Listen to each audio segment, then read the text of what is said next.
Media, सच सबसे पहले सबसे तेज।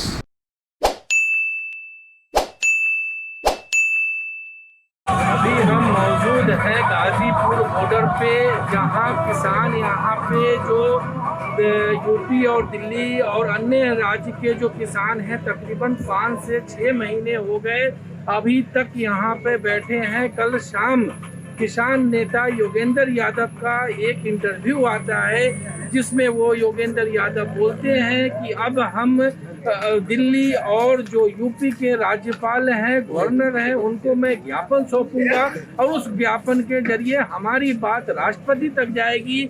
उसके बाद हम फिर हमारा उम्मीद कुछ जगेगा कि हमारा ये जो 3 काला कानून है, जो सरकार ने ये 3 कानून हमारे किसानों को ऊपर लादा है, वो कानून हमारा शायद खत्म हो जाए। योगेंद्र यादव का कल एक इंटरव्यू में जैसा कि कहना था कि हम एक ज्ञापन राज्यपाल को सौंपेंगे और वो ज्ञापन हमारा राज्यपाल के द्वारा राष्ट्रपति तक जाएगा। तो अभी मैं यहाँ पे मौजूद हूँ जहाँ पे कुछ किसान भाई हैं, किसान नेता हैं, अलग अलग विभिन्न क्षेत्रों से आए हैं। उनसे मैं जानना चाहूँगा कि उनके अंदर इसके लिए क्या जागरूकता आई है। सर, आप कहाँ से हैं? प्रतापगढ़, यूपी। प्रतापगढ़। क्या नाम है आपका? दिनेश तिवारी, जिला प्रतापगढ़ किसान यूनियन में। तो कल जो योगेंद्र यादव जी ने जो कल एक इंटरव्यू दिया जिसमें उन्होंने बोला कि मैं गवर्नर को अब ज्ञापन करूँगा और शायद उसके माध्यम से हमारा जो मसला है वो हल हो जाएगा, तो इससे क्या उम्मीद जग रही है आपकी? उम्मीद ये है सर कि स्टेप बाय स्टेप, क्योंकि कोरोना महामारी के समय में हम लोग सिस्टम से ही काम कर रहे हैं और अपनी बातों को ज्ञापन के माध्यम से पहुंचाएंगे वहां तक। इससे सरकार पे क्या असर पड़ता है वो देख रही है कि हम लोग 7 महीने से पिछले इसी धूप में, जाड़े में बैठे हुए हैं। अब सरकार के ऊपर है कि हमारे ज्ञापन पे क्या असर होता है और फिर इस ज्ञापन के बाद हम अपने शीर्ष नेतृत्व का मार्गदर्शन लेंगे जैसा वो कहेंगे। तो योगेंद्र यादव जी ने जो ये कल शाम को जो इंटरव्यू दिया उसमें जो उन्होंने मीडिया को संबोधित किया कि मैं राज्यपाल को ज्ञापन सौंपूंगा, तो इसके लिए जो आपके किसान नेता हैं उनका किसी का कोई इस पे कोई आया बयान? ये तो निर्देश ऊपर से है ना जी, हमारे राष्ट्र के निर्देशन में ही सारे कार्यकर्ता काम कर रहे हैं। इसमें टिकैत साहब भी इससे राजी हैं? जी हाँ, तो राजी हैं। आपके जितने भी नेता हैं किसान से जो भी जुड़े हुए हैं सब इससे राजी हैं? ये तो मंथन के बाद ही कोई चीज स्टेटमेंट बाहर आती है और शीर्ष नेतृत्व से हमारा किसान का ग्राम अध्यक्ष तक बंधा हुआ है। जो शीर्ष नेतृत्व कहता है उसी के मुताबिक हम लोग करते हैं। आप कहाँ से हैं? कहाँ से?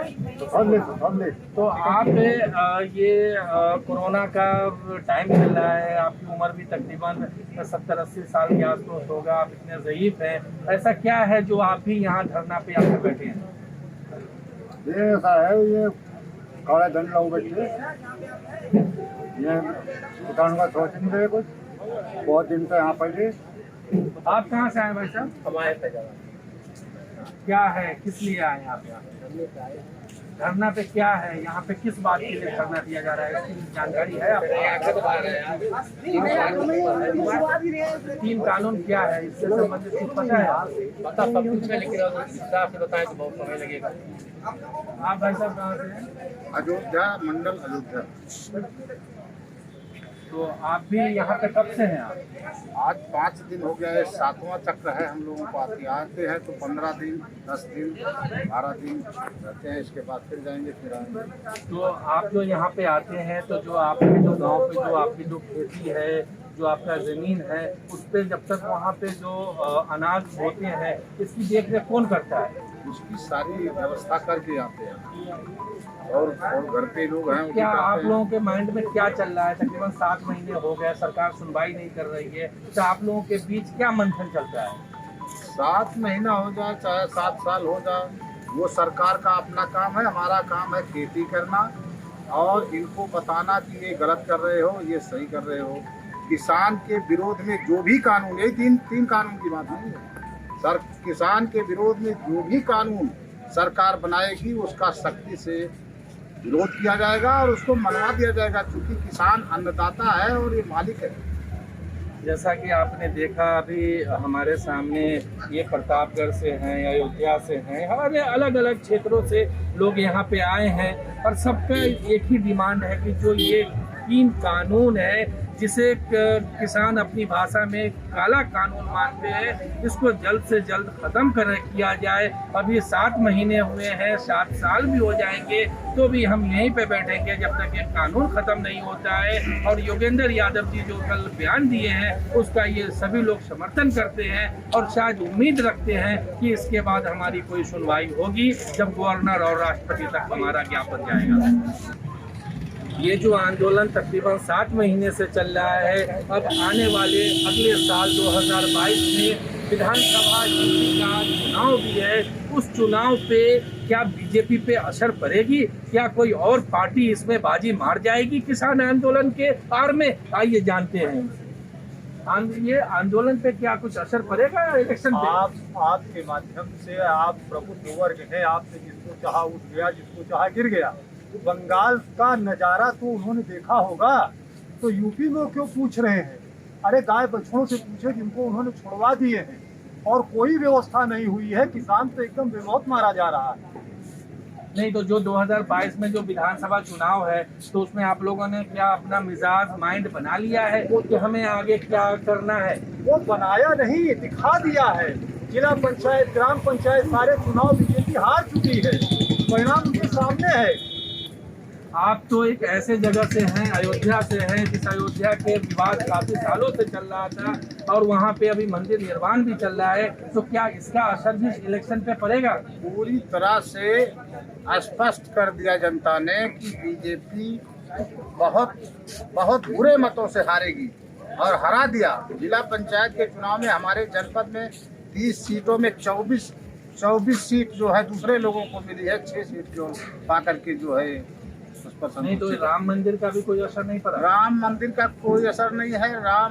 यहाँ किसान मंदिर का सबसे बड़ा असर है। इस आंदोलन का जन जन में असर है। केवल ये है कि मौका नहीं मिल रहा है बटन दबाने का, बस इतना सब आप जानो। ये जिला पंचायत और ग्राम पंचायत के चुनाव से बिल्कुल इनको पता चल गया, और पता न चलता तो ये जो 1900 रुपया बोरी डीएपी किए थे, खरीदे 1200 रुपया ना करते वापस। इनको इसी तरह से जो है डीजल का दाम और पेट्रोल का दाम भी वापस ले लेना चाहिए अगर इनको आगे बढ़ना है तो। चुनाव जीतना है तो जितना इन्होंने बदमाशी की, पार्टी को देखना है, मिजाज नहीं। इन्हें तो एक मत नहीं देगा किसान। हम लोगों ने तो ये ठान लिया कि गलती कर दिया, इन्हें बना करके बहुत बड़ी गलती कर दिया। उम्मीद पर सारे काम होते हैं, क्योंकि हम लोग नॉन पॉलिटिकल संगठन में काम करते हैं, इसलिए हमारा कोई एम नहीं है कि आपकी कोई दुश्मनी नहीं है। हमने आपको उम्मीद पर वोट करके और जो है बहुमत में लाया, इसलिए कि आप काम करोगे और काम के नाम पर आप जो है ठगी कर रहे हो। 1 रुपया महंगाई किसान के गन्ने पर, धान पर जो उसकी मूल जीविका है उस पर आपने नहीं जोड़ा और अपने कामों में जो है बहुत सारे पैसे जोड़ दिया। इसलिए जो है मंदिर से पेट नहीं भरेगा, वो तो काम आपका है ही है। सबसे पहले किसान इस देश में रहेगा, तब जवान रहेगा, तब पूरा देश रहेगा। यूपी का किसान ये सोच चुका ये है अयोध्या के किसान। अयोध्या वही वो जगह है जहाँ राम की मंदिर है और जहाँ पे काफी दिनों से राम मंदिर चर्चा में थी और अब वहाँ पे मंदिर निर्माण भी हो रहा है। लेकिन किसानों का कहना है कि मंदिर से पहले किसान है, किसान मंदिर की बात सुनो और किसानों की जो बिल है उसे माफ़ करें, अन्यथा हम आने वाले टाइम में इस सरकार को उखाड़ फेंकेंगे। हिंदुस्तान के अलग अलग क्षेत्रों से जो भी किसान नेता हैं, जो भी किसान हैं, जिनको इस तीनों कानून से प्रॉब्लम है, ये तीनों कानून जो है हमारे लिए काला कानून है, इसके लिए ये अभी यहाँ पर बैठे हुए हैं। यहाँ पे 7 महीने से ये जो किसान हैं ये सभी धरने पे बैठे हुए हैं। और आज जब योगेंद्र यादव का कल एक इंटरव्यू आता है कि मैं आज राज्यपाल को, यूपी और दिल्ली के राज्यपाल को गवर्नर को ज्ञापन सौंपूंगा, उसके बाद ये लोग अपने भरोसे को जगाने के लिए यहाँ पर बैठे हैं और आज 1 बजे अपने नेता का इंतजार कर रहे हैं कि हमारे किसान के जो नेता है राकेश टिकैत आए और आकर हम लोगों को कुछ संबोधित करें और आगे क्या रणनीति बनाना है वो हमें बताएं। किसान मानने को तैयार नहीं, सरकार मानने को तैयार नहीं। किसानों ने अपना डेरा गाजीपुर बॉर्डर, सिंधु बॉर्डर, जितने भी बॉर्डर हैं उस सबों पे उन्होंने अपना आशियाना एक तरह से उन्होंने अपना घर बना लिया है और चीज को भूल गए हैं कि किसी तरह ये तीनों साझा कानून वापस हो और एमएसपी पे कानून बनाया जाए। हम जब न्यूज़ नेशन मीडिया के साथ